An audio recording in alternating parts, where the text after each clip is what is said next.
Welcome to the Contagious Code Podcast, where we dive deep into code, learn practical skills, celebrate the beauty of engineering, and eliminate imposter syndrome.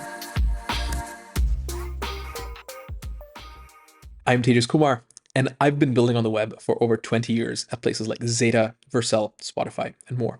Today, we're joined by my dear friend Kent C. Dodds, who is a developer, educator, and frankly, a world-class human being. In fact, I consider Kent more than a friend, I consider him a brother. Kent has created a number of valuable courses that have changed the lives of developers worldwide. Courses like Epic Web, Epic React, Testing JavaScript, and more. Kent also contains and maintains his blog kentcdodds.com, which contains a number of articles and education around doing the best possible job on the web as we can. In our discussion today, we talk about what makes the web epic, and we outline practical takeaways that you can use in your job to make more epic experiences on the web. We talk about Remix and how its real focus is enabling the creation of great user experience first and foremost, while also adjacently teaching you great practices using the web platform itself without any framework abstraction, allowing you to learn two things at once. This has been an incredible discussion. Finally, we wrap up with questions from you. I went on social media, X, formerly Twitter, a while ago and asked questions like, what do you want to hear from Kent C. Dodds? We talk about how his courses are such a success, his process for creating them. We also talk about why he looks happy all the time. It's a little bit suspicious. All of that and more follows in this discussion. Now, I'd love to offer this to all of you at zero cost, but the way we do that is through sponsors, because there are costs involved. There's costs, to producing the content, editing the content, finding the speakers, all of it. And so let's take a moment to thank the sponsors of this episode. This episode is sponsored by Sentry. Sentry makes monitoring and performance, specifically even for React applications, but really all applications, very, very accessible. Sentry is run by a great team of specialists, and they know exactly what they're talking about. Sentry allows you to monitor and then alert yourself when things take too long, be it with layout shift, largest contentful paint, or any violation of core web vitals, or a whole slew of other metrics. The goal of Sentry is developers go in, look at their issues for 5 minutes, solve them, and go out. If you're interested in learning about Sentry, go to sentry.io. This episode is also sponsored by Orama Search. That's ORAMA search.com. Orama Search is the fastest JavaScript-based, actually the fastest search engine on the web. It's faster than Algolia and all the others, and is available for you to use. It's open source. Orama has support for vector search as well, and allows building highly efficient, highly performant AI-based search and answering engines. For more information, check out oramasearch.com. Thank you for listening so far. Now for an excellent discussion with Kent C. Dodds. Kent C. Dodds, dude, it's such an honor having you on this podcast that I'm trying to do. Thank you so much for making the time to come hang out. Absolutely, Tejas. Thank you for having me. I think this is really cool what you're doing, trying to get a little deeper into things rather than the surfacey TikTok style content that we've all grown accustomed to. Thanks so much. Yeah, I must say, in preparing for this, it seems like all of the web dev space has been excited about it. I was literally on a call just now with Ivan Burazin from Daytona, who was like, "Oh, dude, I heard you're going to meet Kent. Tell him I said hi." And a number of folks from X, formerly Twitter, are just like, "Ask Kent this and ask Kent that." And so there's been a lot of anticipation around this one. I can't wait to get into the discussion. Well, thank you. Yeah, that makes me feel good. Before we get started, not that I feel like you don't even need an introduction, but just in case there's somebody listening to this who has, by some wild surprise, not heard of Kent C. Dodds, would you be willing to share a little bit about who you are, what you've been up to in recent times, and we can maybe go from there? Yeah, happy to. The world is wide. I'm sure there are many people who don't know who I am. So my name is Kent C. Dodds. The C stands for Christopher. Spoiler alert. I think that was one of the questions That somebody asked. Yeah, so I am a husband and a father of 5 children. I live in Utah in the United States. And I graduated from Brigham Young University in 2014 with a degree in information systems. At the time, and then started in the software industry doing software development, and yeah, that has been. I've just stuck around here in Utah ever since. So that's all about me. Oh, I guess I get could say also I'm active in open source. I'm an educator. I run testingjavascript.com, epicreact.dev, epicweb.dev, where all of my focus is now. Um, and I'm running a conference in April, Epic WebConf. So that's going to be pretty What? exciting. I ran RemixConf years 1 and 2, and that has now evolved into Epic WebConf. And yeah, that is that. There's more things I could say about myself, but I'm going to stop talking now. That's that is so much. And I mean, you go from husband, father, 5 children. That alone, for most of us, that alone is a more than full-time job. But then you've got these courses, and on top of the courses, now there's a conference. My gosh. Okay, we will get into all of that. Thank you, by the way, for that intro. That was so comprehensive. Let's maybe start talking about the web. I mean, Epic Web is sort of your thing that you're currently focused on. And the web today is not the web it was like 5 years ago. Heck, it's not even the web it was 1 year ago. Um, Yeah. let's start by laying the land, right? The current landscape in web engineering. Where are we at this point in time, and how did we get here? Yeah, well, so I like to start these types of conversations with a little context on my background, just because that's going to inform my personal telling of the history of the web. Um, but like I said, I graduated in 2014. When I was in school, I was doing some web development as well. But yeah, so like you could say I've been doing web development since probably around 2013 or so. Before that, I was doing like Java and stuff like that. And I also did, 2013 is right when React came out, right? mhm, As well. So yeah, right you around that started time. with React. I actually started with jQuery, and I honestly I did a little bit of web dev as a teenager, like 20 years ago or something, with Blogger and stuff. Like I would do my own custom plugins and whatever for my blog and stuff. And I also did a little bit in the like 2010 maybe, yeah, around that time with WordPress. So I did a little bit here and there, but I only got into development of the web around 2013 timeframe, and I started with jQuery and Node and Express, and then when I got a job, I was working with Backbone, and then we migrated to AngularJS. And I stuck around with AngularJS for a couple years until the very end of 2015 when I got hired by PayPal and I started with React. So it's been like about 8 years that I've been using React. So anyway, with all that backdrop, I if somebody wants to really understand the history of the web, then they want to talk to the creators of it, and that's something that I did with my podcast years ago, JavaScript Air. It was a live podcast, a live video broadcast podcast. That's what I called it, and I had Brandon Ike on there for the first episode and the last episode actually, and he gave us a nice overview of at least the JavaScript side of the web, and which involves a lot of what was going on at the time. So that's a very interesting thing if anybody wants to dive deeper into that history. Anyway, so the web was I actually should know exactly when HTTP was invented, but I think it was around 95. 1995 is around the time where HTTP was standardized, at least. And JavaScript came about a year after that, and then CSS came a year after that. So somewhere around there. I think maybe JavaScript came around 95 and HTTP was 94. So somewhere mid 90s. And so for a long time, the that actually surprised me that JavaScript showed up before CSS, and that JavaScript was so early. But for a long time, people didn't really use JavaScript in the client for very much. Very simple things is what they would do because it wasn't actually capable of doing a whole lot in those early days. It just, as a language, didn't have the features that we do now. There were browser incompatibilities, various things.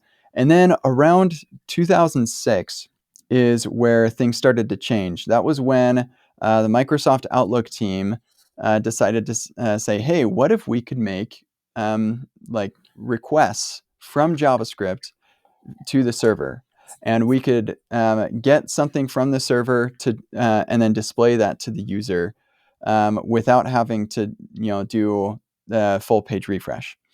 And that ultimately became the XR API. Google Maps blew everybody's minds around that time as well with what was capable there, and Gmail also, like all the stuff that Google was doing and Microsoft was also doing at that time, just like blowing people's minds with what was possible on the web. And it became a lot more of a serious platform. I think what's interesting is XHR was standardized around 2014, I believe, and which is funny because the Fetch API that we're all using now was standardized around 2000, or was not standardized, but it was introduced around 2011. And so we started using Fetch before we even standardized XHRs, which is hilarious to me. But yeah, so um, the web, because of its the fact that there's no central authority on the web, it has a couple of interesting challenges to it that I think we could probably like. I could talk at length about those, but I feel like maybe I'm already talking too much. I should let you come in. But yeah, feel free to ask me about some of the challenges and constraints of the web. I'd like to talk about that too. Yeah. Thank you for that. Just hearing about this big panoramic view. We've zoomed out and looked at the web over time. That alone tells us how epic the web is. So thank you for that. I have to say, I was expecting most of that because I've been in the web as well for a similar amount of time. However, I was not expecting you to just drop that you casually interviewed Brendan Ike. That's so cool. And we will add a link to that in the show notes.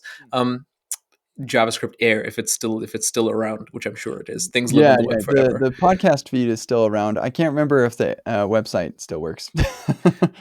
Kent, I just have to say, epic web. The web is indeed epic, but I have to say, you specifically are also an epic person. Just because, like, you've interviewed Brendan Ike, I was really not ready for that. Okay, so cool. We've gone from the introduction of HTTP to the introduction of JavaScript, which was before CSS. Also surprising to me, and how the web sort of moves slow, such that XHR or XML HTTP request, which was popular to do AJAX requests, right? Asynchronous JavaScript and XML. That was standardized after we started using Fetch, which mind blowing. But the epic web also, by that token, moves somewhat slow, right? And to this day, for example, the type of null in JavaScript is an object, and that's because the web is so epic that like you can't just change things willy nilly or you break the internet. It's a big Mhm. responsibility. You mentioned some problems with some limitations, perhaps. I have to believe that these limitations exist because of that, because any Mm. change may be a breaking change. I'm curious if you could speak to that. So the problems and then the nature of the problems and why they probably will continue to be problems for a while. Yeah, absolutely. So, um, what's interesting is that um, with desktop platforms and mobile platforms, you have an operating system. You write code against that operating system or whatever compiler they've got on there, and then over the years, the vendors of those operating systems can update those systems and say, well, you can't use this app because it requires a newer version of the operating system, and you can't update your device to that version of the operating system, so you're stuck. And that's fine. Like that's just the world that they live in those native environments. But we can't do that on the web because there's no central authority that says you can or cannot go to this website because it was built with old technologies. The things that people built in 1995 must continue to work as just a that's like the way that it's supposed to be on the web. Like and and it's in part because there's no central authority. Like Apple could say, you know what, we're going to break the web and we're just going to do it this way. But the problem with that approach is then all the other vendors are like, well, we're not going to, and so everybody use our browser instead because all the websites work on our browsers. And so, by virtue of the lack of central authority, we have a much more open web. And I just think that is That's brilliant. Um, but at the same time, it does have a couple interesting implications. For one, you can't break the web. You can't, and in fact, it's not even you can't break the things that you have done. Like if you're in a TC39 committee meeting, I was on the TC39. I actually sat next to Brendan Eich on that committee when I was representing PayPal on the TC39. And in those rooms, we're talking about, well, okay, what features are we going to add to the language? And we can say, oh, well, we can't do this because it's ambiguous with this other syntax, and the parsers couldn't do that or whatever. But then there are other features that you can't do, not because it's against our own syntax, but because the existing ecosystem has already shipped stuff that will break if we add this feature. And I'll give you an example. MooTools, years and years ago, it was a similar sort of thing to jQuery, except what MooTools did that was different from jQuery was they would change the prototype of built-in objects. And so what that means is you could add features to strings and to numbers and stuff. And so instead of having to call a function and pass a string, you could just call the function right on the string. And so one of the functions that MooTools added to a string was contains. So you'd say one string dot contains another string, which is a nice quality of life improvement. Well, there was a proposal in the TC39 committee for adding this feature to the language because it is a really nice feature. But unfortunately, the way that MooTools implemented that was different from what the proposal was. And because the TC39 wanted to keep the proposal as it was and not change it to be the same as MooTools, they had to change from contains to includes.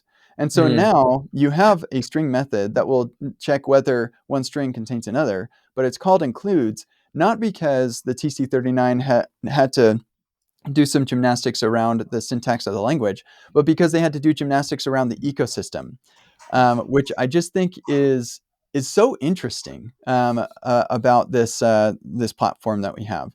And so aside from constraining our ability to add certain features to the language, it also makes us way more careful about how we go about adding features to the language as well. And to be clear, I'm saying we as like a general we. I haven't been on the TC39 in a long time, and I barely did anything on the TC39 while I was there. Um, but I did take notes, and that is a very difficult thing to do in those meetings, by the way. but it's just interesting to me that, like, yes, the web does move relatively slowly compared to these other platforms that developers are building against, but it's because when we add something to the platform, we're stuck. We have to do that forever. Um, and there have been some situations where we have actually managed to change some things.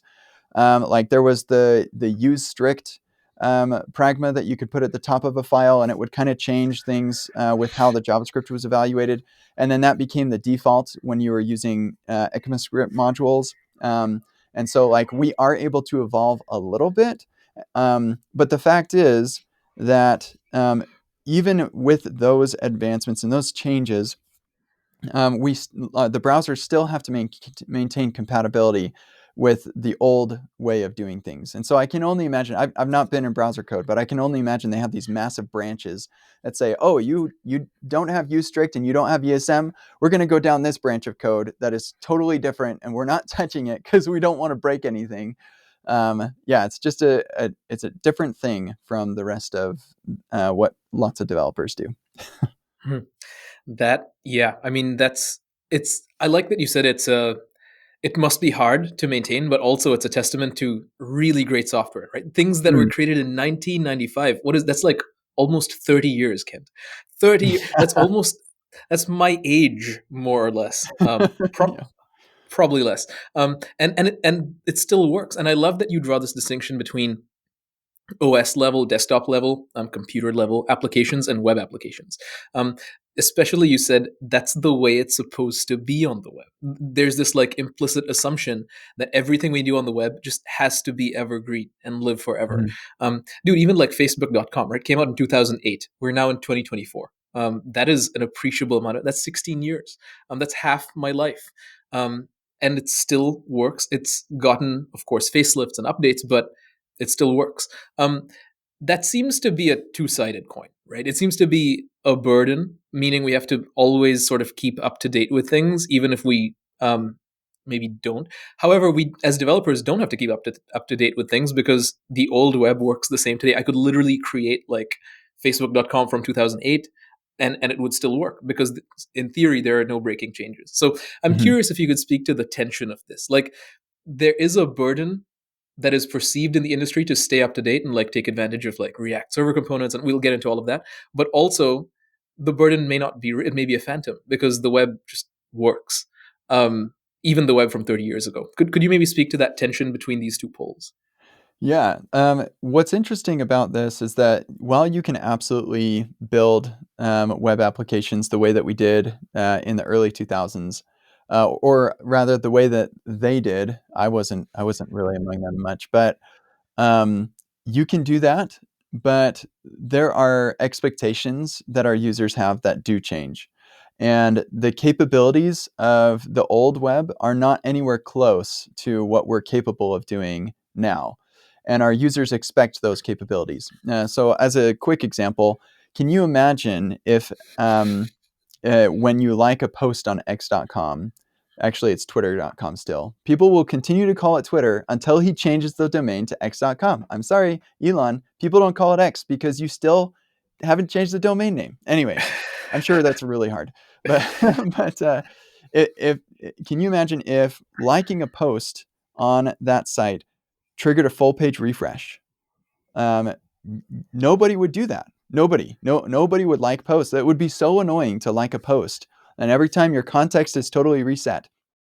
And so there are user expectations that we have now that we just can't do with the old web. Optimistic UI is another one, and that's another perfect example too. If you click on the heart, but you're on a slow network connection and it doesn't go red, you're going to click it again, and you'll keep on clicking it until you just get frustrated. And you don't know, like maybe it is favorited, maybe it's not. Who knows? Because like the network request isn't finished. So we need these new capabilities for from just the expectations of our users. You certainly would have a much harder time building a nice user experience for an app like Figma if you used the older ways of doing things. So while they're like, I can appreciate that people want to keep things simpler, and I've got a whole blog post about the history of the web and why we have evolved the way that we build web applications. And lots of people want to go back to the simpler days of multi-page apps and full page refreshes. And it was so easy. We didn't have to worry about state in the client. It was just so much easier. But our users expect more. And and you cannot do with those older technologies and approaches, you cannot do what our users want you to do. So we've got to learn the newer stuff. You know, I love that. You in your bios, as far as I remember, it's still like this. You may have changed your bio, I don't know, but at some point you describe yourself as somebody making the world a better place through quality software, um, Mm-hmm. and I respect that so much because you're seeing software and the web, specifically web software, as this platform to make the world better. And your answer just now touched on this, right? You said, "Look, our users expect more." And so it's yes, we have to keep up to date with the latest JavaScript, React, whatever trends, just so that we can best serve our users. Ultimately, it's an act of service towards the user. And you use the example of the like button. Um, I think this is so interesting because a lot of the times in the industry, and I doubt this is just me, a lot of the times in the industry, it feels like we're just chasing lighthouse 100s without even thinking about users. We're just doing this so that we feel like, yes, I'm a great engineer, look at my amazing lighthouse score. So that's one thing. But also I feel like I've been a part of teams where there's been a no spinner philosophy. And this is something I want to get your thoughts on, as well as service to users, because here's what happens: we decide, okay, spinners, can be somewhat distracting because they also introduce layout shift in some cases, Mm-hmm. as opposed to skeleton UI. Either way, like loading UI in the teams that I've worked with has been condemned in favor of let's just do everything on the server. Let's also leverage server components. Let's stream all of the things so that things are as instant as possible. What we found out like 3-6 months after implementing this spinner free design is we've just moved the spinners. The spinners have gone from the client device to our servers, and it in some cases was worse because instead of seeing spinners as feedback to the user, what they saw was just this little spinner on the Chrome tab, like next to Mm-hmm. the page title, and a white screen while the server was Mm-hmm. doing the work.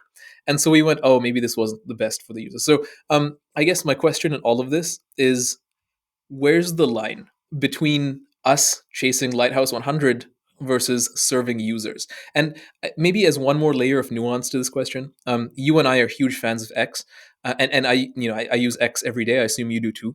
And Mm.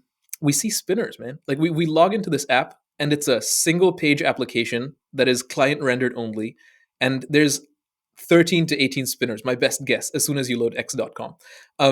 But we still use it because it adds value. So how do we best serve users in this case, and how do we keep ourselves from instead just self congratulating for Lighthouse 100? Yeah, wow, that's a big question. Lots of things to touch in there. So, for one, yeah, X is a single page app, and there's a ceiling of user experience that you have with single page apps. Like an area where you cannot make the experience better without changing your architecture. We can get into that later if we want, but to get back to the spinners versus no spinners and things, this is one of the reasons why I think that Remix is so great, because what you need is different in different scenarios, even within different parts of your app. And so, what you need is levers, the ability to control. Are we going to show spinners here, or are we going to make the user wait? Or maybe we show spinners if it's taking too long. And so, like, sometimes it's going to be fast, sometimes it'll be slow. I don't know. Like, it could be pretty quick, it might not. So let's just, based on how fast it's going, we're going to determine whether to make the user wait or show spinners. And Remix gives you all of these levers. Are we going to stream this, or are we going to and show a loading state, or are we going to make the user wait? Like all of this, and it's very easy to determine this, even at a per request on a per request basis, or even a per user basis, however you want to do this. So yeah, in general, though, my thought around spinners versus no spinners is, um, yeah, try no spinners. But the problem is you don't control your user's network, and so like you absolutely have to have some form of user feedback that is better than the favicon turning into a spinner. Please, it's got to be better than that. Um, and so, like, to be clear, it doesn't matter how great or how fast your server is or anything. The first thing that a user is going to see when they go to your domain, if they've never been before, is a white screen and a spinner. Even if they're loading your static HTML off of the CDN, if they're on a slow network, they're going to see that. Period. That's just the reality of life. But once you start being able to download stuff, then you can have a lot more control. And in those situations, it's much better for the user to see your site with spinners than to just see, and localized spinners and stuff, than to see that something in the URL bar. That said, probably one of my least favorite things in the world is layout shift. I just despise it just so much. I have a blog post on Epic Web titled "Stop Lying to Your Users," and this is one of the thing. There are a couple elements of ways that we lie to our users, but the underlying idea is, the lie is, my app is ready for you to interact. And so, like, when the user sees some state that says, "Oh, I guess it looks ready," and then they click, and then things move around, and they're clicking on the wrong thing. They're launching missiles in Hawaii, or doing that. What was it? The missile alert thing that happened. Yeah. Um, like it just that results in a really poor user experience. And so, if you are going to be doing spinners that are inline and stuff, or as you do, ensure that there's no layout shift if the user's network is slow. The next thing that I would say, so like first we have to acknowledge, yes, we have to have spinners of some kind. There needs to be a loading state. You are not going to make your server so fast that you don't need a loading state. You just have to. So, and I guess I should also say there's a side conversation here about local first and downloading the whole app for the user. And now it's all on their device and the data and everything. And now you have no latency, right? So like that world is different from the world that we're discussing here. Um, but even that world has to download it in the first place. So you got to give the user a nice user experience at that point. But anyway, for the rest of us who we're talking to a server, yeah, you need to think about that with every transition that's happening. Okay, so the next thing I want to mention about this is if you find yourself with the user waiting for a long time, make your server faster. Like you can, and it's more than just like dumping a bunch of money on it to make it go faster. Like think about your database queries. Think about the location of your data center relative to your server, and your server relative to your user, and the queries that you're making, and like the indexes that you have on your database, and all of that stuff. One thing that I made a requirement for my website was I wanted it to be fast anywhere in the world, and I wanted it to be dynamic on every page. So because of that, I'm not allowed to use HTTP caching for any of my data, and I because it has to be unique per user. And I am not allowed to have a singular data center in a singular region because I want it to be fast all over the world. So I can't just choose. When you choose your region, you're not choosing the region where your stuff lives. You're also choosing where it's going to be slow, and that is everywhere else. And so I said, no, I've got to be multi-region. It's got to deploy everywhere, all over the world. And because of that, I also need to make sure that my data is right next to it too, because I don't want like my server going from India all the way back to Virginia or whatever. And so like with that constraint of it must be fast everywhere in the world, I added a bunch of complexity. But I can tell you, I've done this. You can make your server fast, and there are certainly some things that are going to be more complicated. You're doing calculations and stuff like that. But like you can find ways to make the user experience awesome. And it's because of situations like that where you're doing something really complicated that you need to have levers to be able to decide, oh man, this thing needs to be deferred. Like we need to show some loading state because it's going to take a couple seconds. There are constraints that we have, or we just don't have time to make that fast. Like this is the real world, and we can't always like make everything fast. And so having the ability to say this is going to make the user wait, but this is going to be deferred because it's going to be slow or whatever, is really an important aspect of a framework. So anyway, that's a lot of my thoughts on the spinner situation. Yeah. So then let's pull on that thread a little bit, and then straight after this, I want to talk about Remix and how it gives you these levers, because I think that's super valuable. Um, but to pull on this spinner situation a little bit more, I want to ask how I think really it's above and beyond a engineering skill issue. It's more of a thinking about who is this for issue, right? Because to go back to the Lighthouse 100 chasing versus is this actually going to affect users, you mentioned something really profound. You mentioned you always need some loading state, period. It's non-negotiable. Just because you get rid of spinners doesn't mean you don't need loading state, because you're going to have to download the assets. What's the best way, according to you, that we can sort of reframe our thinking to go from, wait, I'm not self-serving here and chasing a great performance score, but reorient towards the user. Hey, I'm doing this for you. And I think really that mind shift alone will help us think about, okay, you know what, I need to show a loading state here. I need to maybe prioritize putting some stuff at the edge here because I have users in India. Like you wouldn't even think of users in India if you're self-seeking, you know? So what are some ways we can make that mind shift? You seem to have done it for yourself, and I'm wondering if we can like pull this out of your brain and distribute it. Well, I think that it definitely takes some level of empathy, or even selfishness. Like if you are like there is an element of selfishness in it, because if you are really self-serving, and you have customers that are far distance away from you, and you want more of their money, then give them a better experience and they'll give you more of your money. So even if you're selfish, it's also the selfish choice. Um, and so, yeah, but for me, it was honestly, when I made these decisions about my personal website, it was all in the surface of, I want to make this as overscoped as I possibly can make it because I'm going to teach people how I did it later. And so for me, it was, all right, what are the requirements that I had when I was at PayPal? And what are some of the things that were weak spots at PayPal because of the legacy that they've got that I can now start fresh and do even better with my own site. And so, yeah, a lot of the empathy that I have for users all over the world is in part because I wanted to teach people how to do that. Mm. But also, like, the reason I was able to carve out so much time to prioritize that, because I think most people actually do care about other people in the world. It's just that they have priorities. Our priorities are everywhere. Like, I've got this bug to fix. I don't have time to make this fast everywhere, or whatever it is. And so the reason I was able to prioritize that was because there was a, a real business need, which was, I need to educate myself on how to do this.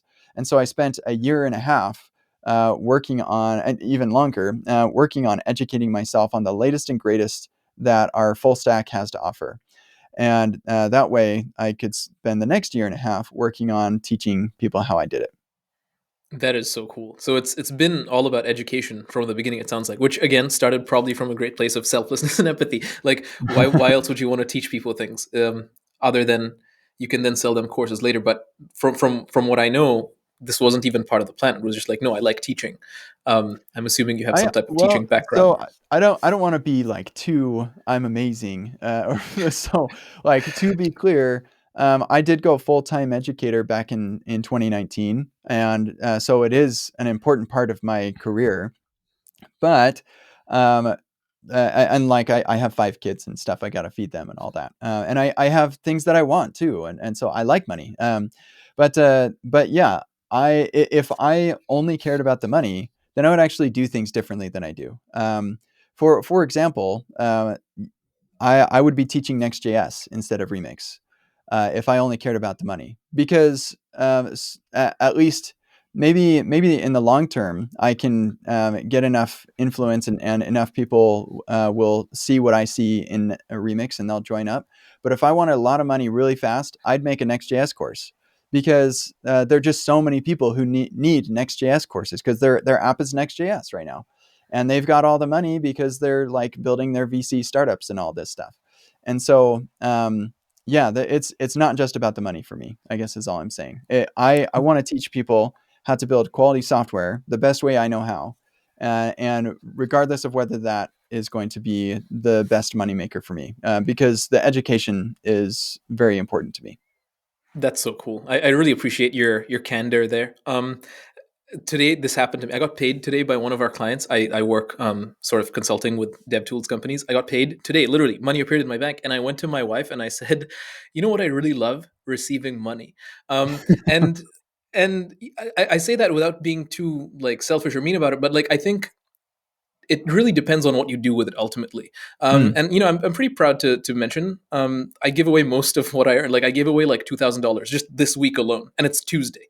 Um, and we we we get so we give, and it's yeah. I think there's a bunch of people who want money for the wrong reasons, and I try not to be one of them. And anyway, that's a separate discussion. But I mm, all that to say, I appreciate your candor here. Let's talk about that. Let's talk about Remix, because you said you want to teach people how to do the best job making software that you know how. And you're convinced that this is Remix. Above and beyond just hype-driven development with Next.js. This is not to disparage Next.js. There's plenty of good things that's more than hype. But I want to understand, I want to unpack why, according to you, Remix is truly the best way to build epic web experiences. And maybe we can start the discussion with these levers you mentioned. Because honestly, I wish I had those. I would use them today if I could. And I know I can. I just maybe haven't looked as deep. So that's why we have this discussion. Yeah, mhm. let's start there. Yeah, sure. So, I'll give like a brief history of where Remix came from and how I came to love it. So in 2020, the pandemic hits, and Ryan Florence and Michael Jackson, who had been running a successful training business for years, suddenly found themselves with cancellations instead of workshops. And because nobody knew when things were going to happen, so they were like, well, let's not do a remote version, let's just wait and see. And so like everybody did that, and now all of a sudden Ryan and Michael have whatever they have in their bank account, and that's it. They don't have nothing coming in. And so they decide to I'll make the story shorter. Ultimately, they decide to start building stuff, and one of the things in the process of building something to sell, Ryan and Michael built a framework as like where they were going to sell the thing. They weren't satisfied with Next.js, found that it had a more complexity than they wanted, and a number of limitations in the user experience. And so they built their own thing. And this is something that they'd been wanting to do for years with React Router, but just never got around to it because they were so busy with their training business. So they put together a plan to actually make money. And they said, what if we write software and get paid for people to use it? Which is a novel idea, I'm sure. And so instead of making it an open source framework, they made it a paid licensed framework. And all the while this is happening, I'm getting ready to launch Epic React, and I'm seeing what Ryan and Michael are doing, and I'm like, wow, that looks really cool. I look forward to being able to use that. Like what they're showing me, I'm like, this is really interesting. I kind of wish that I could use this in Epic React, but it is closed source, and it's so new. I'm not going to do that. So I launch Epic React, and then a month or two later, they launch Remix, and I grab a license, and and like Ryan had already been giving me lots of demos, and I've been giving him feedback and stuff, but now I'm actually starting to work on it myself. After finishing Epic React, I'm like, okay, I've done the thing. One of the things I worried about when I went full-time teacher is that I'd lose touch with what it's like to build software by just teaching all the time. And so I'm going to take a break from teaching now that I've launched Epic React, and I'm going to build my website with all these constraints to make it just like really, really amazing. And wow, sweet, look at this cool new framework. I'm going to build it with Remix because I see the foundation is really good. Before, my site was built with Gatsby, and I saw like just lots of major problems with static site generation. At the time, Next.js was leaning heavily into that. I was not interested at all in their incremental static regeneration. Like all of the problems that they created solutions for. Like you cut yourself and then you make a band-aid to it's like, look at this awesome band-aid. Well, what if you didn't need the band-aid? Like that'd be even better, right? So anyway, I saw that with Gatsby. I saw that Next.js was having the same sort of situation. I wasn't very interested, so I said, let's go with Remix. Even though it's very new, I see the foundation is really good. And so then my scope just kept on increasing as I discovered all of the things that I could do with Remix. And I actually made a pretty significant contribution into what Remix eventually became because of what I was doing with my website. And so over a couple of the things that really caught me was just that the user experience was phenomenal because of the nested routing, in large part because of the nested routing, also because of the server rendering, and the co-location of data requirements to the routes that need them. And with nested routing, your React tree doesn't actually get very deep for the majority of websites. And so even though it's not quite as good as of co-location as you would get from something like GraphQL or Relay, it was like close enough for everything that I was doing. And so I could, and when I throw caching in there for some of the slow stuff, I realized my site can be very, very fast. And I can have really good co-location of my code to the data requirements. And Remix just handles the route splitting and everything for me. It also handled mutations. Anytime I made a change to some data, the data would automatically revalidate. So I threw away all of my state application state management knowledge that I had before. I just didn't have to think about it anymore, which was really, really awesome. So one of the things that Remix did for me was just a terrific user experience as a default. And that's one of the primary reasons that I love Remix. Also, the or the developer experience is amazing because of the co-location that you get with the data and the routes.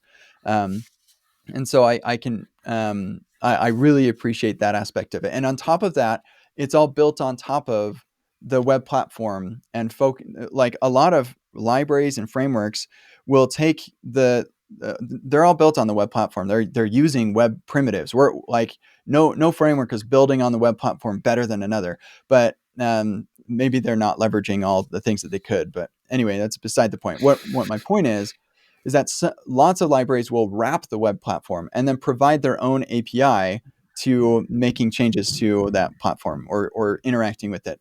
But what Remix did was something that I did with React Testing Library. And that is, instead of wrapping the thing, you actually expose the thing. And so with React Testing Library, I'm exposing DOM nodes, whereas Enzyme was wrapping it and giving you this. They literally called it a wrapper. That was the thing you got back when you called render or mount. It was called a wrapper. And I would give you back DOM nodes, and you would interact with the DOM directly. Remix does the same thing. Rather than having their own request response API thing, they just use request response from the web platform. And part of this comes from the fact that they were building at a time where request and response was very popular. Cloudflare had popularized it with the Cloudflare workers. They just built that on top of service workers. And Remix was like, hey, that sounds cool. We want to be able to deploy to Cloudflare workers. We'll just adopt the same thing. And so what's cool about this is that when I went from AngularJS to React, one of the things I loved was with AngularJS, I was ditching all of the knowledge that I'd built about AngularJS and their templates and everything. That was not useful anywhere outside of AngularJS. When I jumped into React, I was learning all of this stuff about how to map through arrays and filter, and like how to work with regular JavaScript objects that had very minimal abstraction. And so the more I used React, the better I got at JavaScript. And I found that the more I use Remix, the better I get at the web, because I spend most of my time working with web related objects rather than Remix specific paradigms and objects. And so that meant a lot to me. And in part because Remix does this, Remix kind of becomes the jQuery of hosting platforms, because it normalizes their differences so you can write your application once and host it anywhere. So like that was another one of the important aspects of Remix. So anyway, with all of that, the background, I decided that I love Remix because it enables me to build better user experiences, like really great user experiences, and still be happy about the code that I have to write to get there. And then on top of that, to get to your actual question, the levers that Remix has been introducing over time have been phenomenal. So if you want to have a section of your app that's a spa, you totally can do that. Like, oh, this, our marketing page, our homepage, our login page, we want that to be super fast. Server render that thing. It's going to be awesome. But like the app, it doesn't matter. And we're doing some really complex, like we're Figma or whatever.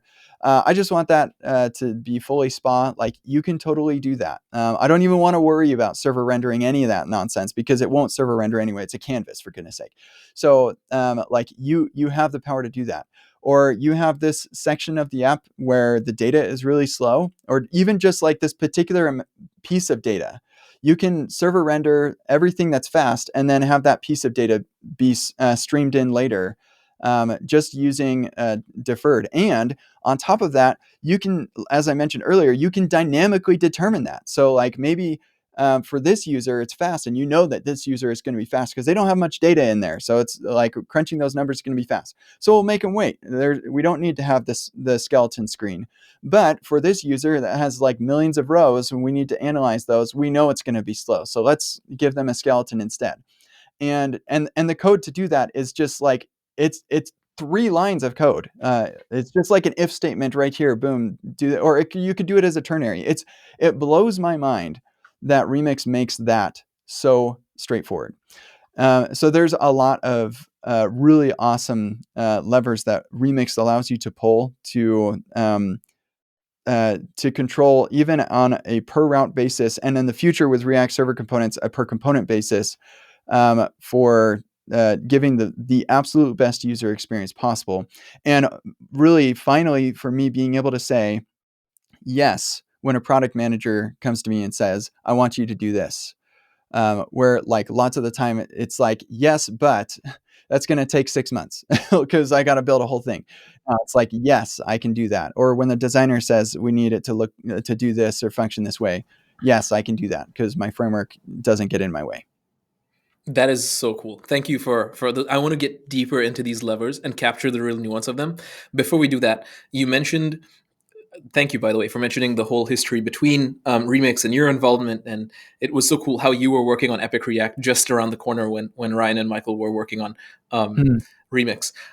You mentioned Next.js was complex.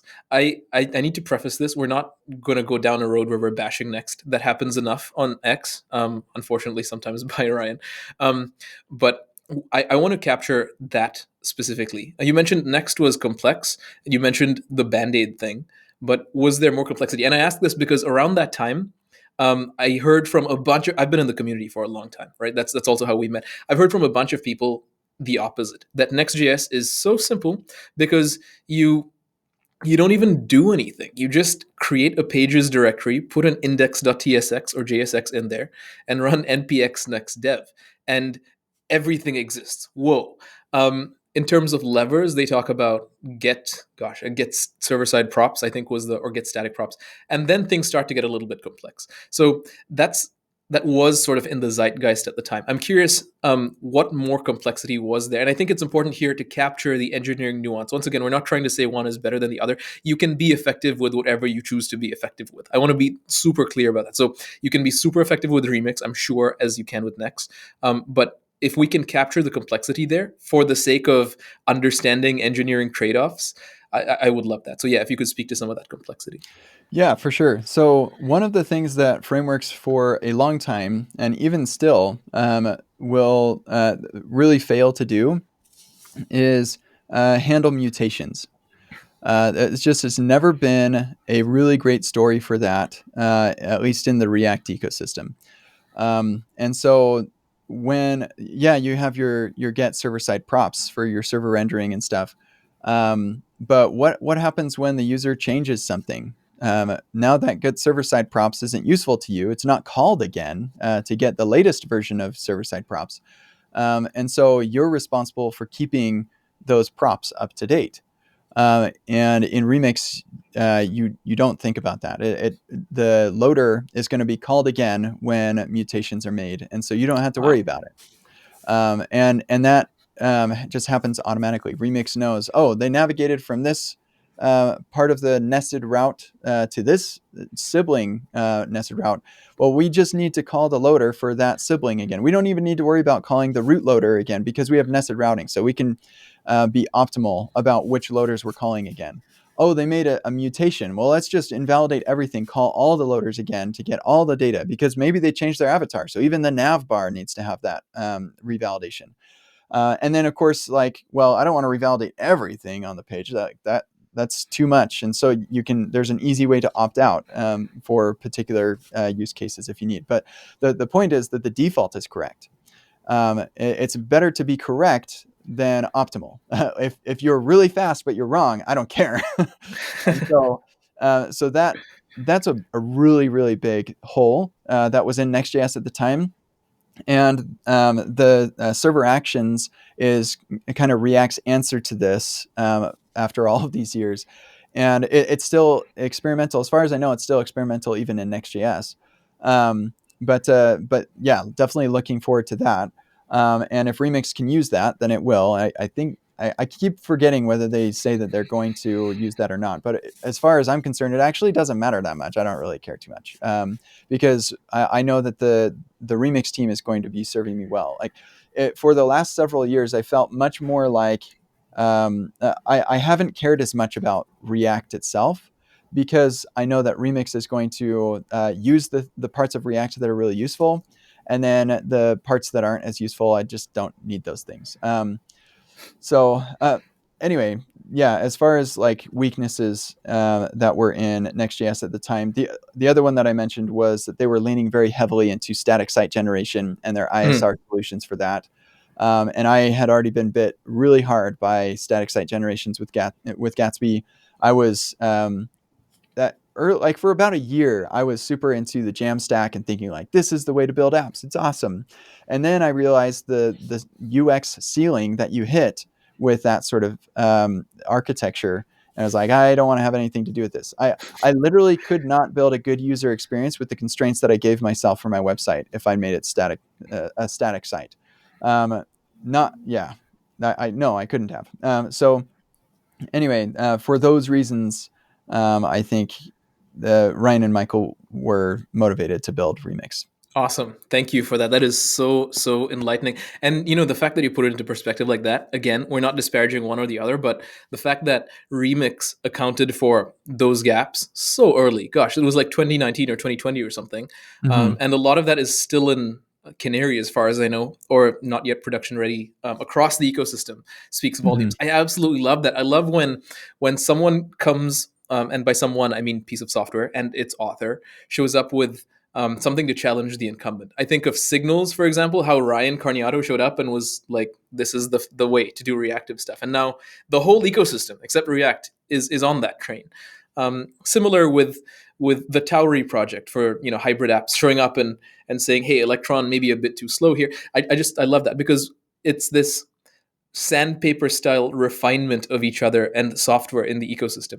And what's the end? The end is truly a better world through software, as is your mission. So absolutely love that. You mentioned the foundation of Remix being super attractive and really good for you. Particularly, you named three things. You named nested routes, server-side rendering, and co-location of data. Now, server-side rendering, I'm familiar with. I think the vast majority of the listeners are familiar with. There's plenty of content that you've put out. There's a chapter on that in my React book. Co-location of data, I'm assuming you mean this expresses itself through loaders and actions in Remix. So you load data right next to your component, your route, and then you can have it embedded or do whatever you want with that data. The one that our listeners may not be so clear on is nested routing.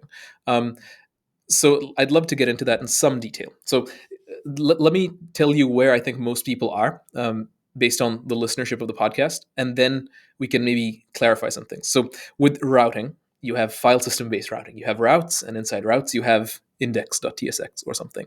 Um, how would a nested route look in this? Do you have a subdirectory that contains a default export component? And then I guess the question is, what's the heuristic of saying I want to use a nested route here? Is there a slot component or something like Mm-hmm. that?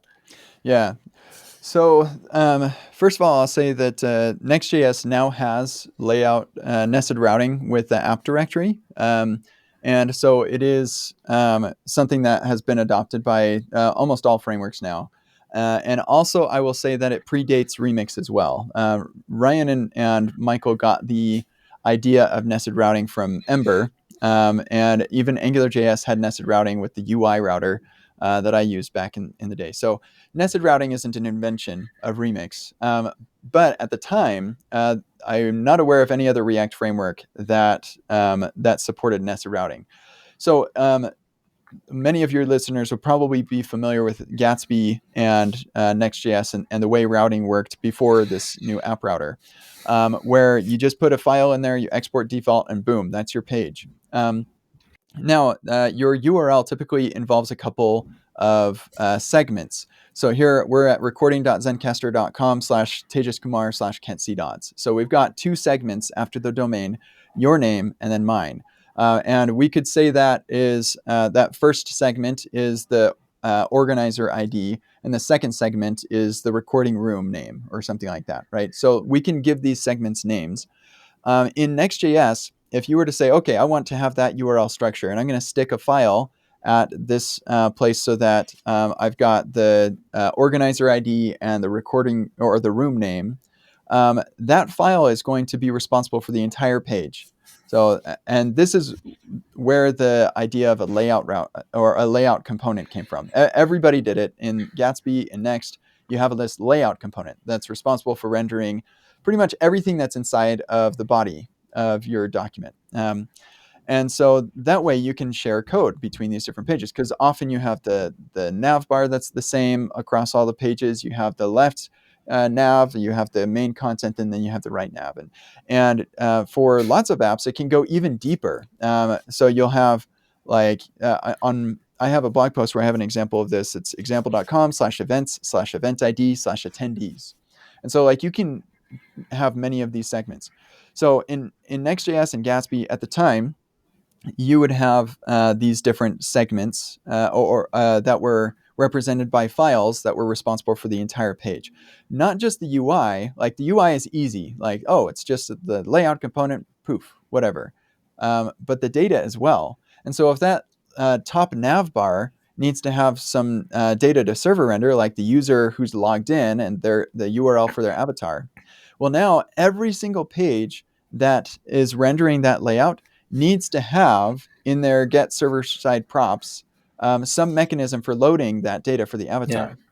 And that's a big pain. And I'll show you how big a pain it is by inviting you to take a look at any Next.js website back then, and you'll find that they decided, you know what, it's such a big pain to have to do this that I will make the layout component do a use effect fetch to find out who the user is, so that and do this all on the client side. And so you'll see that the avatar is like, a loading state, and the fetch request for the user's information happens on the client.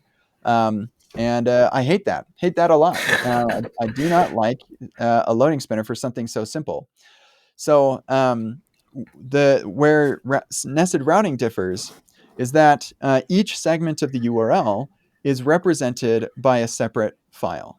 And so you would say, here's my root route. That's going to take care of not only what's in the body, but actually also the opening HTML and the closing HTML. So you could add a class name on the HTML element that's controlled by state if you wanted to, which I do actually. And so you get to render all of that. You don't have to have some sort of underscore document thing where you can make some changes to that.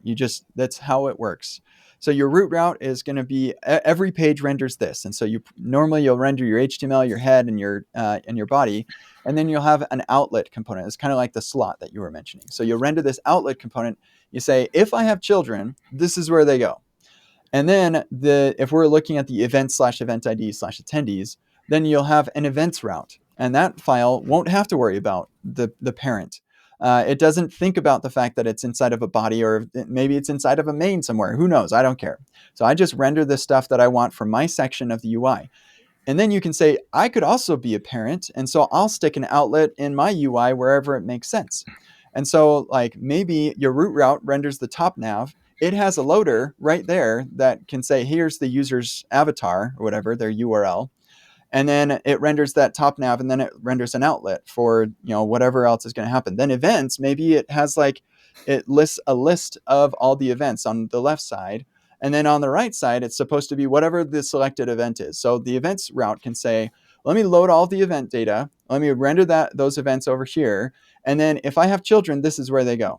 And then the event ID route is a separate file that has its own loader, and it says, based on the event ID, let me get that event ID's data, and I'll render all the list of their attendees or whatever I need to do. And so each one of these, and then like further, the attendees could have an attendee ID, and you just keep on Yeah. going as deep as the use case makes sense.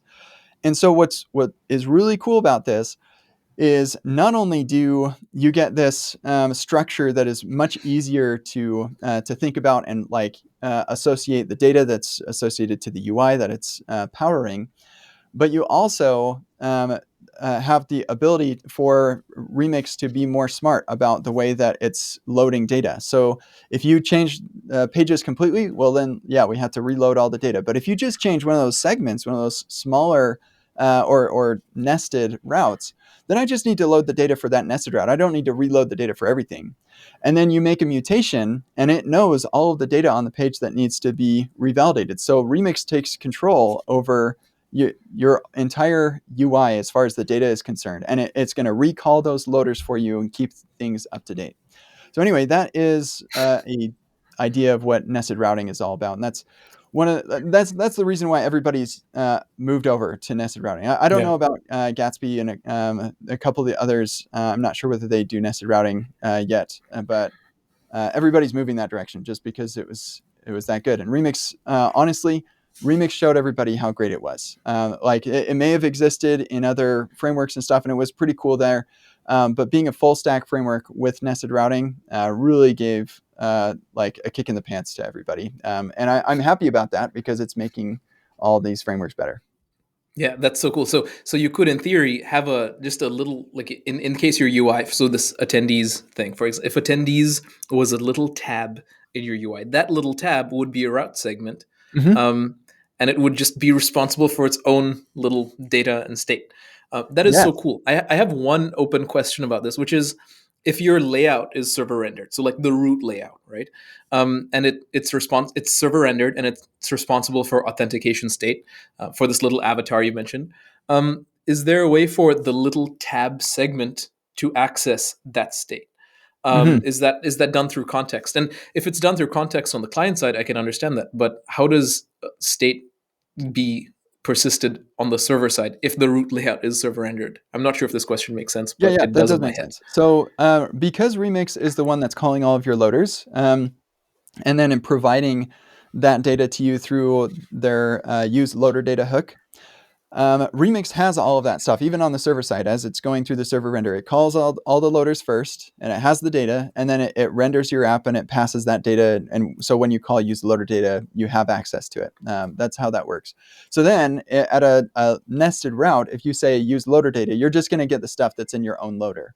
But if you want to access something in a parent, then yeah, you absolutely can do that using a API called use matches. Actually, I think they made it an even easier API that I forgot the name of it. But what I typically do, because my apps typically have a user, I will have a special hook called use user and also use optional user if like the user may or may not be logged in, and that will um, handle like going. I think it's called get route or use route data. I think is what it's called, and you just provided the ID of the route, and yeah, and then you have access to whatever Wow, data is on the page, both on the server as well as on the client. that's so cool. So use route data. You just give it the level of nested route. You're like, I want the loader data from this parent of mine, and it Yeah, will yeah. give it So to you. the root route it gets an ID called root, and then the rest of them, the ID is the I think it's the URL segment, like what the URL segment would look like. But you can easily find out what it is.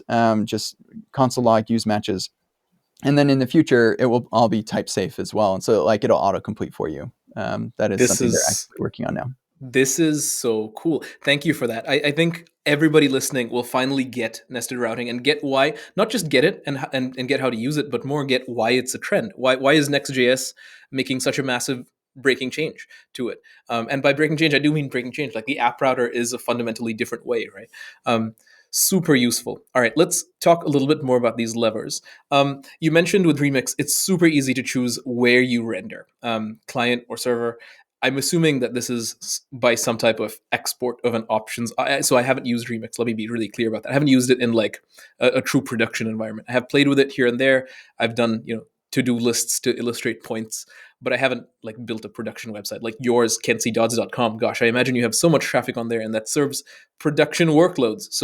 Um, so for server client rendering, I'm assuming that's just a config object that you export per route. Is that Yeah. how So close is that? one thing that matters a lot to Remix is to limit the magic of the framework a little bit and just say, um, yeah, just make it a little bit more straightforward rather than just like export this and now poof, it's different. So the way that you would do that today, and maybe it'll change in the future because Remix is moving over to Vite. But I'm fairly confident this will still work in Vite, and this would probably be the way you do it there too. I should mention also they are adding a spa mode, so it won't server render at all. It will just generate a spa for you, the entire app. But if you wanted just a part of your app to be spa and the other part to be server, then you wouldn't turn that on because you want some of it to be server. And you would just use the route component from React Router because Remix is built on top of React Router. And so you have like the routes that are generated based on your file convention, which by the way, you can customize and you can even just do away with entirely and do it all via code if you want.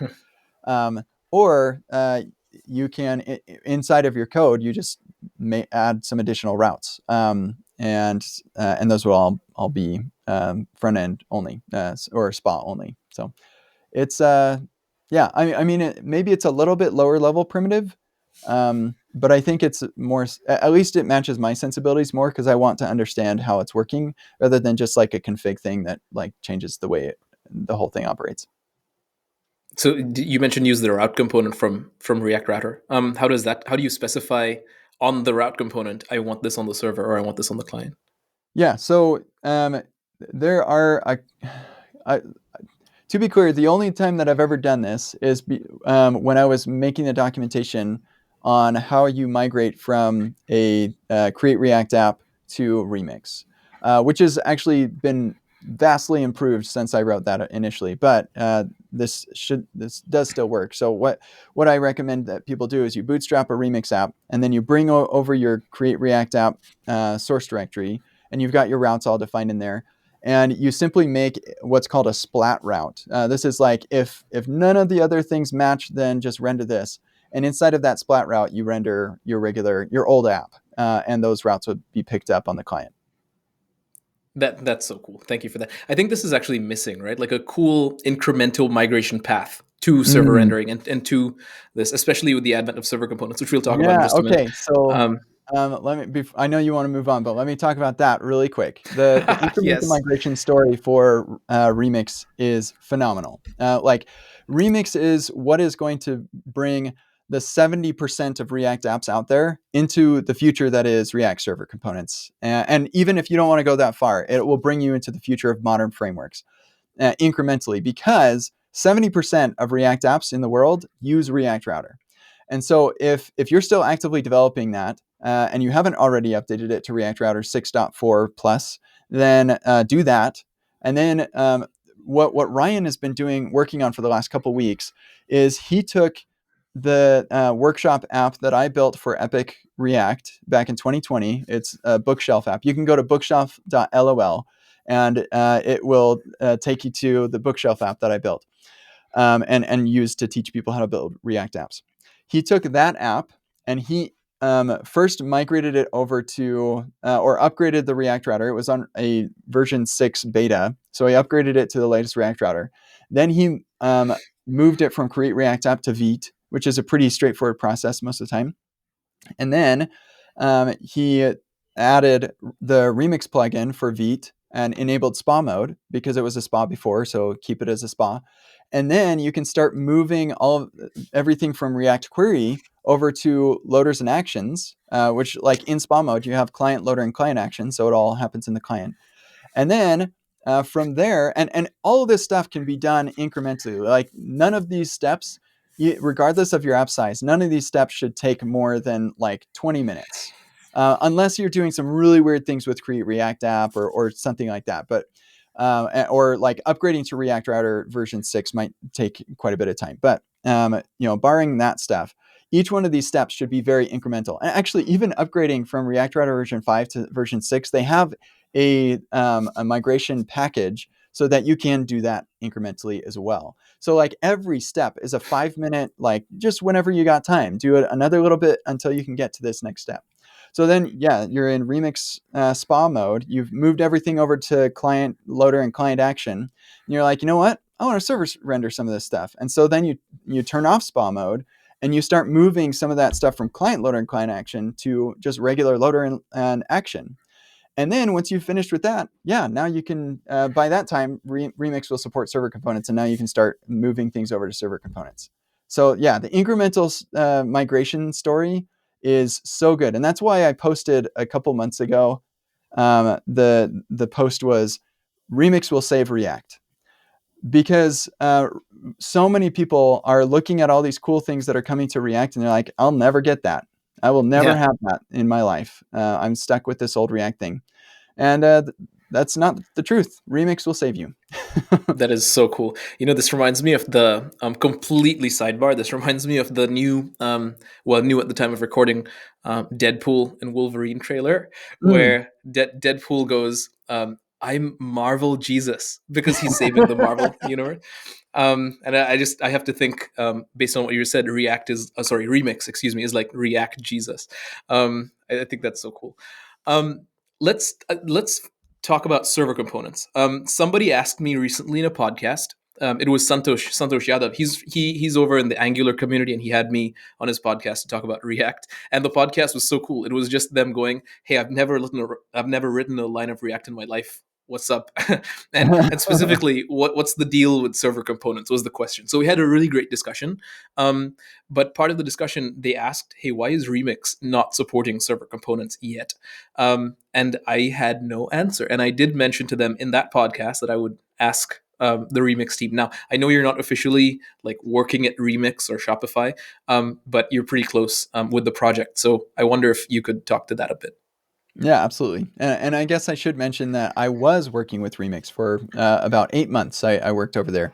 So, in the interest of full disclosure, I guess in the interest of full disclosure, I also don't have any Shopify stock. So, at least none that I manage. I might in my index fund. But anyway, um, so yeah, the reason that Remix doesn't support server components yet, and why they've delayed adding support, is because it made the user experience worse when they tried. Years ago, now, like, people were asking this constantly, like, when is Remix going to support server components? And so Ryan was like, okay, fine, I'm going to build server components support into Remix, and we're going to do a comparison between Remix with server components and Remix without it.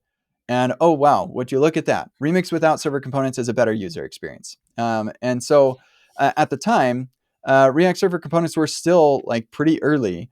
And so yeah, it just didn't make sense to invest in that. And now, like, Ryan and Michael have done a really good job, and the rest of the team have done a really good job of giving feedback to the React team.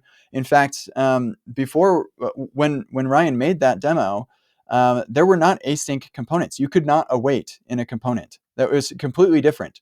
Instead, what you had to do was anything that could do anything asynchronous needed a React specific binding for it. So, like, imagine instead of fs.read file, it's a React fs. You had to import fs from React fs, and now you can do some special stuff. And the implementation of this module was very complex.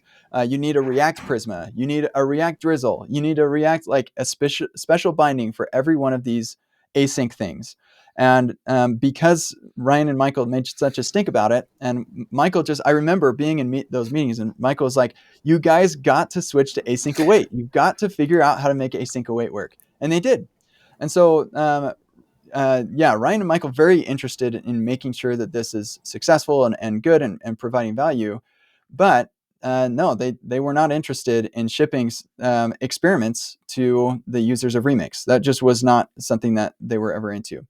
And then it's part of a canary release.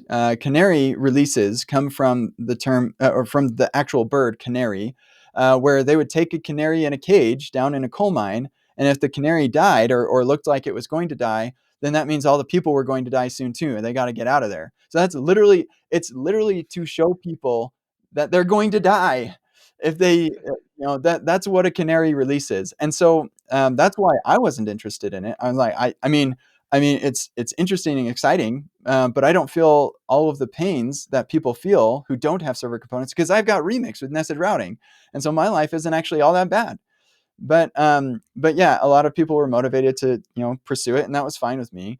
But I wasn't interested in sending a canary release of React to my users for them to be the canaries in the coal mine. Since then, the communication around the versions has been like clarified a little bit. They probably shouldn't have ever called it a canary release. They probably should have called it a framework release, or I don't know what, because the way they define it is it's recommended for frameworks to wrap up and provide to their users. What that means, though, is that you don't actually get control over your React version now. Now it's the framework that gets to choose what version of React you get. So basically, the framework swallows up React and will swallow up any of the breaking changes that happen in that canary release. So that I guess I still don't like it that much, but yeah, I wish that it was just part of the main release of React, but it's not, and like we'll just figure that out, I guess. So anyway, the main motivation now. This is a long answer to your simple question, but the main motivation for for Remix to add server components now is because Remix was acquired by Shopify, and Shopify had this big problem. They'd actually already tried server components. They were the first ones to deploy something with server components with Hydrogen, and that didn't work out at all. Like it failed in terrible ways. But they did give a lot of really good feedback to the React team, I guess, and so maybe not a total failure. But there are a number of Shopify stores that are still using that are experiencing some very significant performance problems. Well, that may not be the case anymore. Maybe they migrated by now, but I'm pretty sure that is the case. So, but the main driver for a company like Shopify is they've got a CMS, and that CMS has thousands of React components.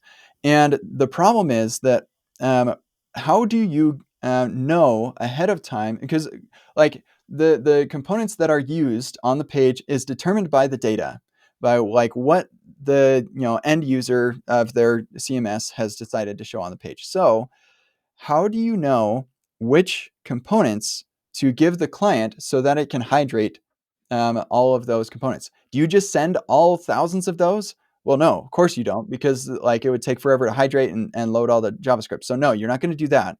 Okay, so then we've got dynamic imports. So we dynamically import those. Well, okay, so now you've got like 6,000 or thousands and thousands of bundles. Even with HTTP2, this is not going to work well. So you can't dynamically import them. So yeah, what do you do? And the answer is server components. And so this is the primary motivating factor, or it's one of them. Well, I think originally it was the primary motivating factor for the Remix team to start looking seriously into server components. But then additionally, what you get out of server components that I have come around to as well, because I was thinking, yeah, that sounds great for those use cases. I don't have those use cases, so I don't care.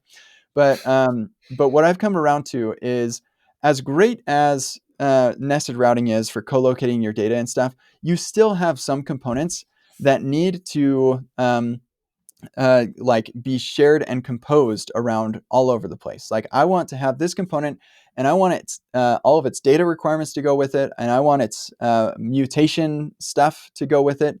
And so I created a pattern called full stack components, where in Remix you can have a route that doesn't have any UI. And so that just ends up being an API route sort of thing. In Next.js, originally it was, you had this API folder, there's your API routes. In Remix, Yeah. it's just a regular route. As long as you don't export default, we make an API endpoint out of it. And so I leveraged that by adding a component that was not the default export. It was just a named export. And now it is in the same file as its loader and action and stuff. But the problem is that because it's not a actual route, when I render that to some other route, its loader is not called automatically because Remix doesn't know, oh, that component's associated to this loader. It's not.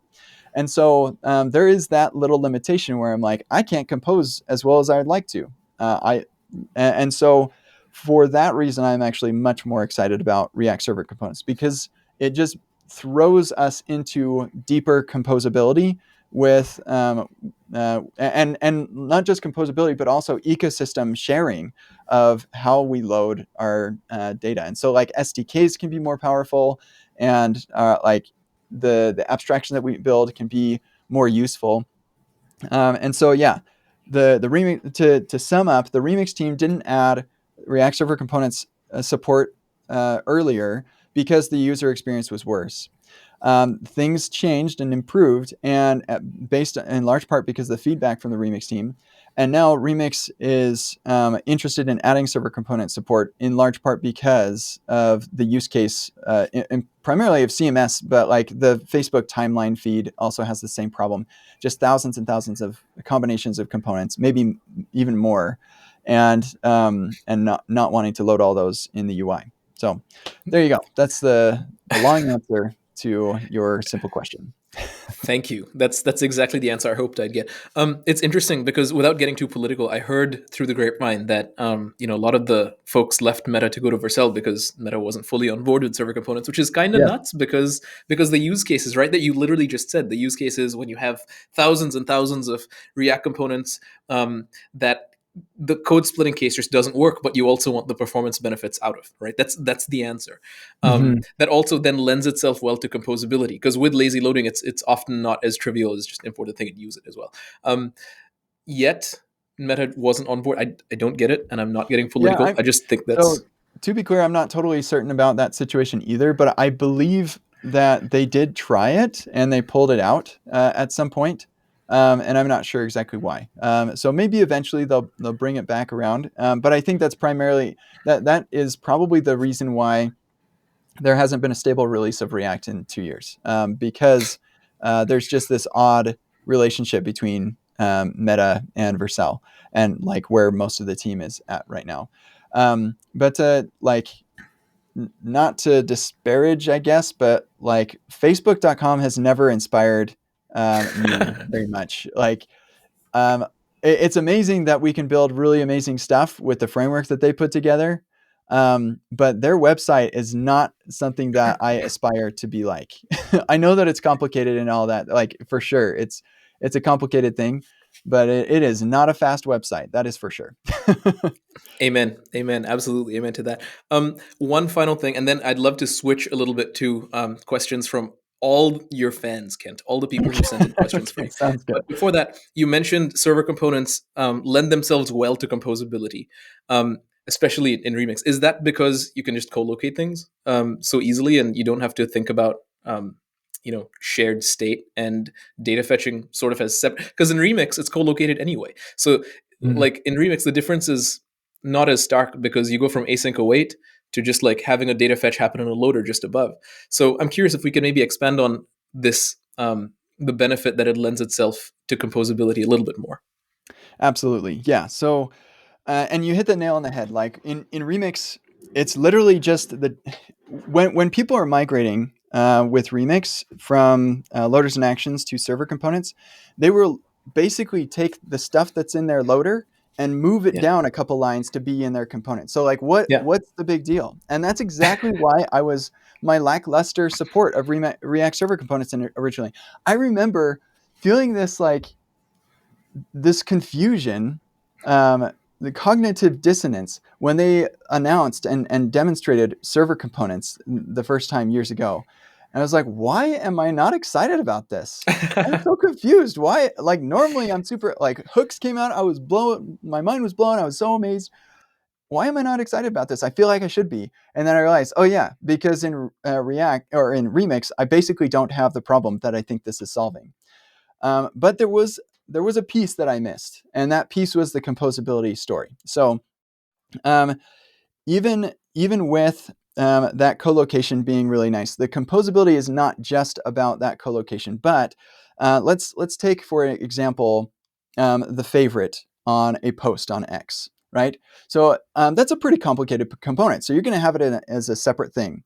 Now that's going to be part of the bigger tweet as well, and that's going to be rendered in a bunch of different routes.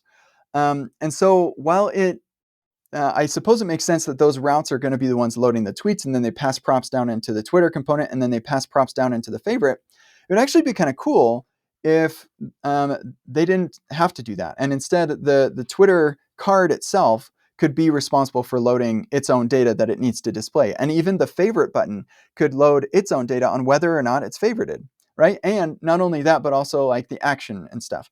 Now, Remix already has handling the action and co-locating the action well because of this full stack components pattern I talked about. So that part's not hard.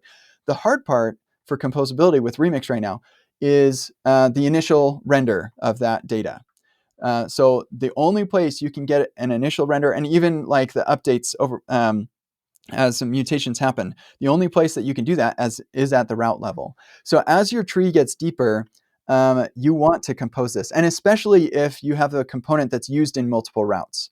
You just don't want to have every single. It actually kind of comes back to the layout component, where on every route that you render on the layout component, if it needs data, you need to update the get server side props for every one of those to load that data. You'd have to do the same thing with all the Twitter cards and stuff.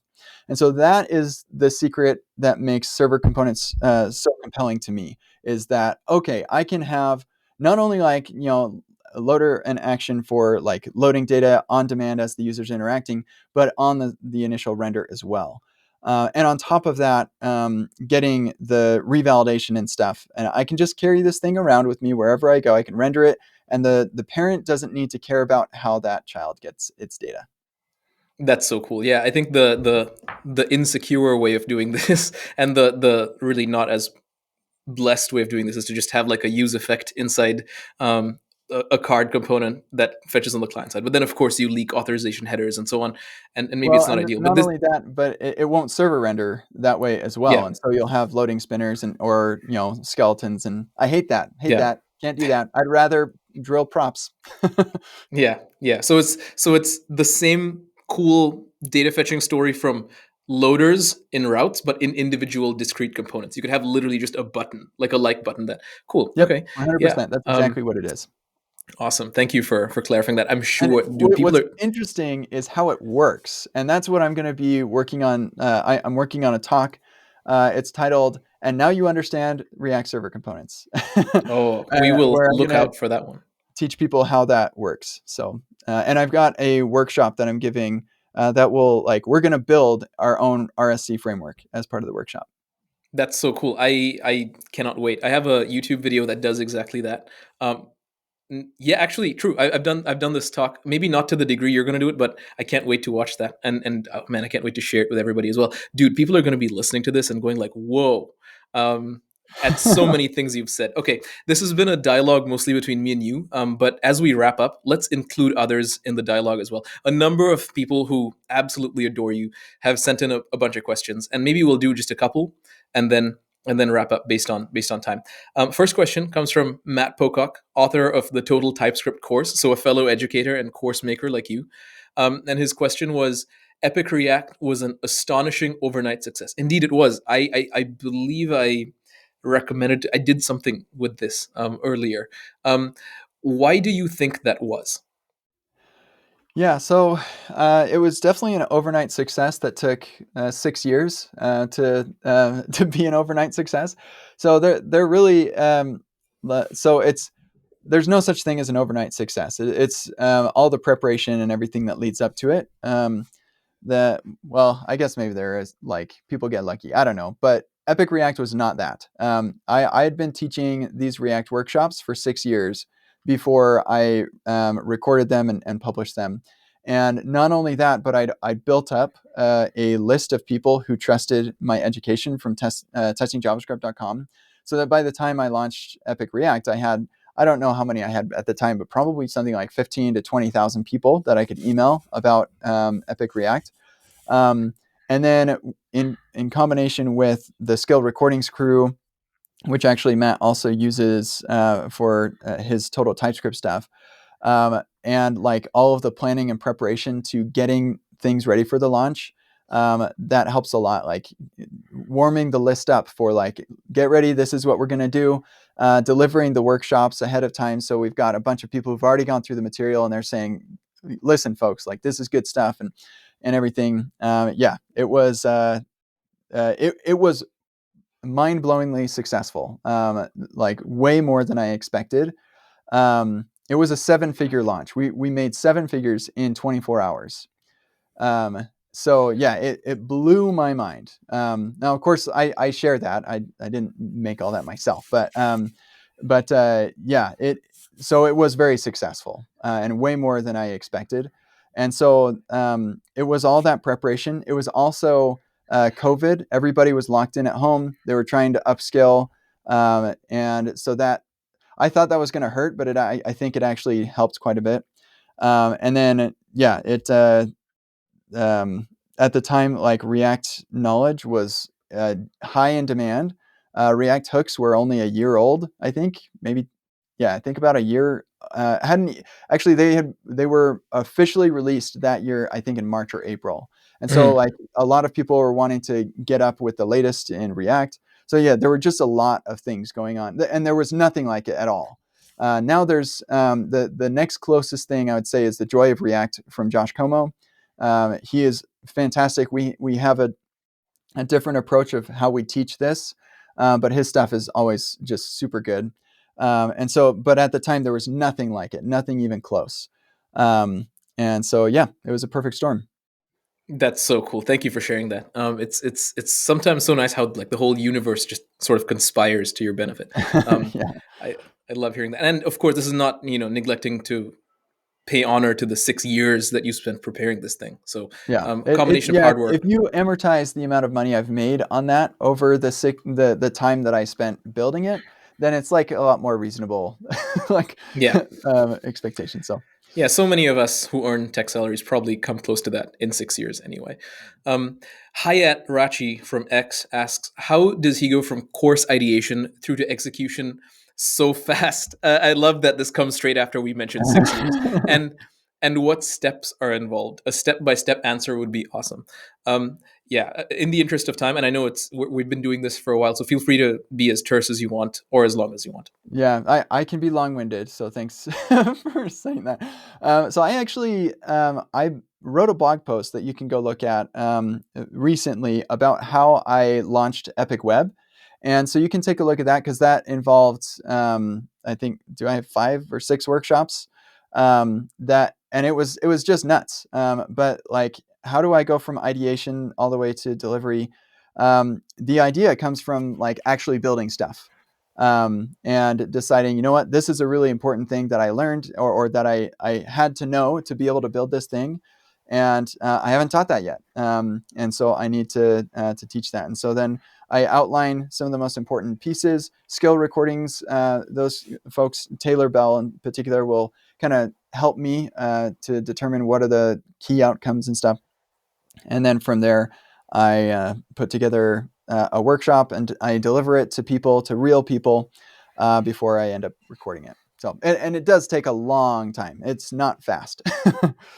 Yeah, I guess that's the glamour of the internet. It just sort of looks fast because we just see the Instagram feed, but we don't see the 32-hour flight you take sometimes to get there. Mhm. And I don't mean you specifically, I just mean Instagram culture. Awesome. Thank you for that. Artem Zakharchenko, I believe he works with you at Epic Yes, Web. yeah, he's an Epic Um, Web instructor. that's so cool. He says he wants to hear some organization and scheduling magic from you. You clearly do scheduling magic, and he wants to know how can one manage all of the schedule. Dude, you made like 2 hours for me to come chat on this podcast. How do you manage all of that? And he says, I foresee him saying, I have a blog post about it, but I have a counter. I have a counter attack. He says, what new tips have you learned since that blog post? And we can maybe combine this with another question along similar lines from Nicholas Boussart, formerly at Hasura. He says, in close comparison with Artem's question, how does one then balance family life, 5 children, and all of that? Hmm. Well, so first with the family aspect, there is no balance there. Yeah, the family gets everything. I do everything that I can for the family, and at some point, they like they're at school or whatever, and like I gotta take care of them, so I have to go to work. But yeah, that like I have learned that if I don't take care of my most important relationships, then I'm not happy, and there's no point in working if I'm not happy anyway. So try to focus on that. Secondly, to Artem's point, the I have written a blog post about this. It's how I'm so productive, and I wrote it when I was still working for PayPal. And I have not updated it because I think most people are in that situation. They're working for an employer, and they also want to be productive on top of that, doing other things. And so I left it in its state. You can go read it now. What have I learned since then? Um, I have learned in my open source that I don't work on anything that I don't need or that I don't want to work on just because I enjoy working on it. And so that means that I leave a lot of open issues on a lot of projects, and that's fine. Like if they really need it, then they can build it themselves, and they can even fork if they want to. It doesn't affect me, and so that's one big tip there. Another thing, I am not good at scheduling myself, but what my secret is I will make commitments that are very aggressive. I will say I'm going to deliver um, 10 weeks or 10 days worth of workshops out of 7 workshops in 1 month, and then I'll deliver. And that's what I'm doing right now. Epic React workshop series is coming up in 3 weeks, and I still have a bunch of workshops to finish. Now, it's all based on Epic React V1, but there's tons of work to do. But that's how I get myself to do it, is by committing myself to something that I can't get out of because people are buying tickets already. Um, it is kind of a stressful thing, but I kind of thrive on that stress, I guess. So there you go. That's how I do it. That's so good. That's actually exactly how I do it too. I work well with stress. Cool. All right, we got two more questions, and then we'll wrap up. David Sancho has asked about your early career, PayPal, open source, and how you influence others in the team, and what motivated you to jump to education.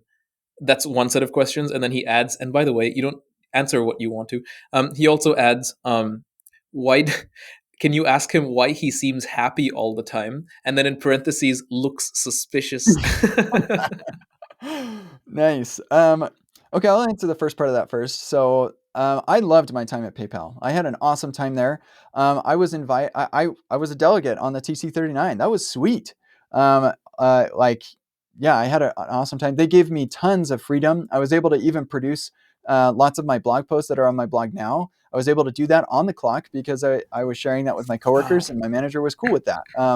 I didn't do anything that I was paid for. Like, I didn't like prepare workshops or anything like that on the clock, but I would actually deliver workshops to my coworkers for of course, for free, for my salary, I guess, and stuff. So like, I loved it. It was awesome. But once I launched testing JavaScript, it made more than my PayPal salary, and I was like, I'd actually rather. I enjoy the teaching thing, and I'd rather have more time to hang out with my family. My kids were getting older, so they weren't going to bed as early, so I couldn't work as late and or all that. So yeah, that was the primary reason I jumped to education, because I enjoyed it more and I didn't need two PayPal salaries. So why I'm so happy all the time, why I seem so happy. First of all, I'll say I'm not always happy. I get stressed, and like when I announced Epic WebConf, it didn't seem like anybody was going to come for a little bit, and so I was like, "Oh shoot!" Now the reality is setting in, and I had a panic attack. And you know what I did? I went to the temple. I am a member of the Church of Jesus Christ of Latter-day Saints, and the temple is the house of the Lord. And so I wanted to be there, and I received a lot of comfort and recentering and perspective. And so, yeah, if I seem happy all the time, it's because of Jesus. I know that some people might think of that as a cop out, but if that's the way that you think about Jesus as being a cop out answer, then you don't know him well enough. And I'd love for you to get to know him more. So ask me questions later. I find that really beautiful because a lot of people say this whole Jesus thing is just it's a crutch, and I don't need that crutch, or I shouldn't need that crutch. But a lot of the times, and I grew up with an illness where my leg was just broken, and so I'm totally fine with cop outs and crutches. I'm well familiar with the finitude of humanity, and indeed, if there's an eternal crutch, then sign me up. Um, Oluwatobiloba, final question, is asking how can someone effectively manage an inherited legacy codebase with minimal testing, less than 5% coverage, especially when faced with rapid development and prioritizing quick product delivery? Now, I suspect your answer is going to be just use Remix. But I'd love to give you the chance to answer this, and then we can wrap up. Yeah, first of all, like, bravo on the pronunciation of that name. Like, that's amazing. I'm very bad at pronouncing people's names. I try, but yeah. So yes, um, I've sort of been in this situation before. When I joined PayPal, it wasn't a legacy code base really. It was relatively recent. It was Backbone JS, and we were migrating to React. It didn't have very good code coverage. So what I did there was you add testing as a part of the process of whatever feature you're delivering. So you say like, you've got your every 2 weeks, you're planning the next sprint, whatever, and you're going to say, okay, here's that feature. As a part of the feature requirements, you got like a bullet point list of the things that need to be done. You just add a bullet point for testing, and you include that as part of your estimate. And the really challenging thing is getting management on board with this, because they never had to deal with this. Oh, now I've got to test this thing before. And I have a blog post titled "How to Business and Engineering Alignment: How to Get the Business to Do Whatever You Want," or something like that. So cool. But it basically gives you some ideas of how you can convince business stakeholders that like whatever it is that you need is actually necessary. So give that a read. But yeah, once you get them on board with you adding some testing, then just have it as part of your regular estimate. Now, I should also mention that testing is not a requirement for quality software, but it definitely helps a lot, especially in a legacy code base where you're making changes. Um, but like, I have another blog post titled "Should I write the test or fix the bug?" That talks about the priorities that we need to have between the different things that pull our attention. And testing isn't always the first priority. It's just another thing that you can do with your time to improve the user experience in one way or another. So hopefully those resources are helpful.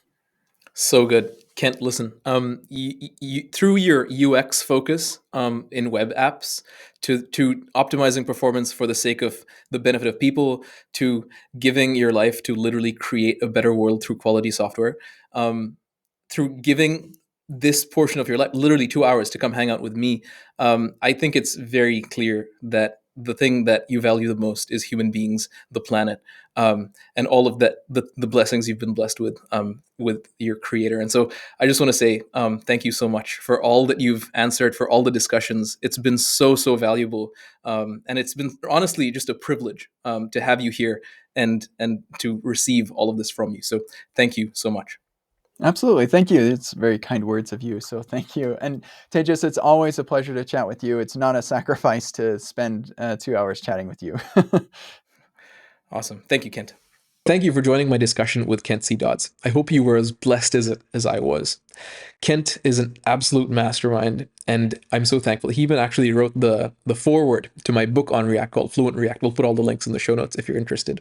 If you're learning from and or enjoying this podcast, please leave a comment and like the channel and subscribe to it as a note of appreciation. If you have any criticisms or room for improvement, also leave that in the comments. I read all the comments, and my goal is to just create great things for you. If you're listening on Apple or Spotify, please leave up to a 5-star review. It really does help support the channel. If this touched you in any way, I'd ask that you share it on social media.